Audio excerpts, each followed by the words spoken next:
आज दूसरे चरण का मतदान पूरे देश भर में चालू है और अब तक का जो रुझान है, लोग भारी संख्या में वोट दे रहे हैं। सबसे पहले तो मैं मतदाताओं को अपील करना चाहूँगा कि सुरक्षित देश के लिए, समृद्ध देश के लिए और गरीबों के कल्याण के लिए ऐसी पार्टी चुनिए जो अपने वादों पर खड़ी रहे। देश भर में पूर्व, पश्चिम, उत्तर, दक्षिण में सब दिशाओं में प्रचार कर फिर से एक बार आज भोपाल आया हूँ। देश भर में मोदी जी को तीसरी बार प्रधानमंत्री बनाने के लिए बहुत बड़ा उत्साह है और हर जगह पे वो प्रदर्शित हो रहा है।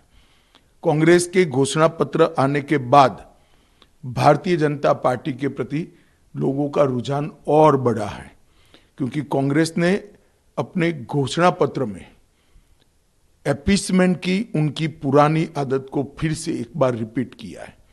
कांग्रेस के घोषणा पत्र में पर्सनल लॉ को हम आगे बढ़ाएंगे, ये बात की है। मैं राहुल गांधी जी को पूछना चाहता हूं, किस प्रकार का पंथ निरपेक्ष संविधान आप इस देश में चाहते हैं? हमारा संविधान पंथ निरपेक्ष है। देश के कानून धर्म के आधार पर नहीं बन सकते। भारतीय जनता पार्टी ने अपने घोषणा पत्र में स्पष्टता के साथ कहा है, हम यूनिफॉर्म सिविल कोड को लाएंगे। सभी पंथ मजहब के लोगों के लिए एक ही कानून होगा।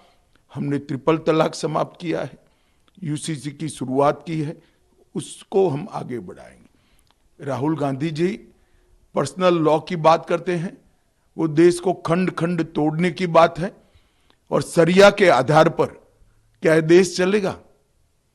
किसी एक धर्म के कानून के आधार पर ये देश नहीं चल सकता। ये देश में पर्सनल लॉ नहीं चल सकते। ये भारतीय जनता पार्टी का फर्म बिलीफ है। मोदी जी ने जो गरीब कल्याण के काम किए हैं, उसके कारण गरीबों में मतदान का बहुत उत्साह है। दलित,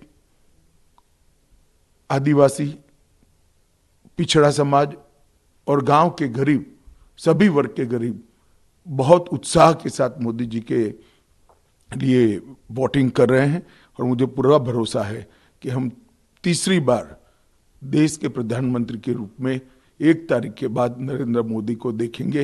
ये सब भारतीय जनता पार्टी के कार्यकर्ता और करोड़ों देशवासियों की भावना है।